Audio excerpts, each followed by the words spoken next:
तर मित्रांनो, आपण आता प्रयागराज कुंभमेळ्यामध्ये आहोत आणि आता रात्रीचे 8 वाजलेले बघा.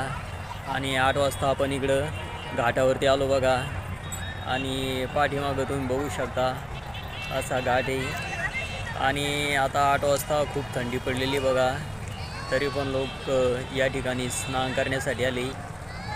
आणि बघू शकता तुम्ही किती छान दृश्य आपल्याला या ठिकाणी पाहायला मिळतं बघा. आणि पाठीमाग लाइटिंग वगैरे बघा तुम्ही किती छान दिसू लागलं. खूप भारी वातावरण या ठिकाणी बघा आता. आणि इकडं पाठीमाग बघा नदीला जास्त पाणी नाही आहे, पण आहे, भरपूर आहे तरी पण. आणि इकडं या साईडला पाठीमाग इकडं मेळा चालू आहे कुंभमेळा. आणि समोर खूप छान दृश्य आपल्याला या ठिकाणी पाहायला मिळतं बघा. तुम्हाला थोडं दाखवण्याचा प्रयत्न करतो या ठिकाणी. तर मित्रांनो, तुम्ही बघू शकता या ठिकाणी 8 वाजायला आली बघा, तरी पण लोक स्नान करू लागले घाटावरती.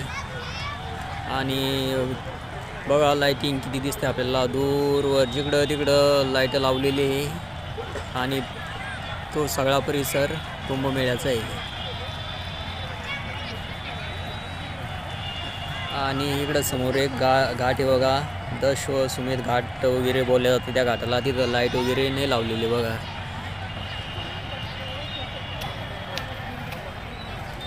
आणि इकडं समोर बघा दूरवर तिकडं जेवढे पण लाईट दिसते आपल्याला, ते सगळा मेळा चालू आहे. तिकडे मेळ्याचा परिसर आहे तो.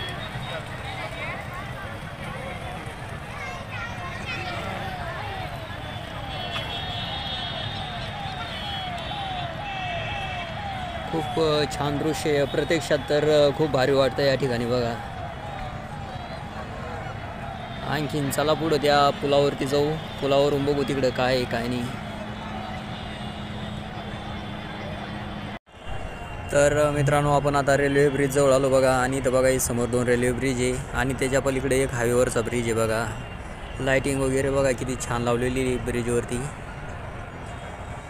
पलीकडच्या 2 ब्रिजवरती लाइटिंग लावलेली आहे. आणि अलीकडचा हा नवीन पूल आहे बघा, याच्यावरती लाइटिंग नाही लावली, अजून चालू नाही झाला. आणि जवळून बघा किती छान दृश्य आपल्याला या पुलाचं पाहायला मिळतं बघा. आणि सेफ्टी गाडी इथं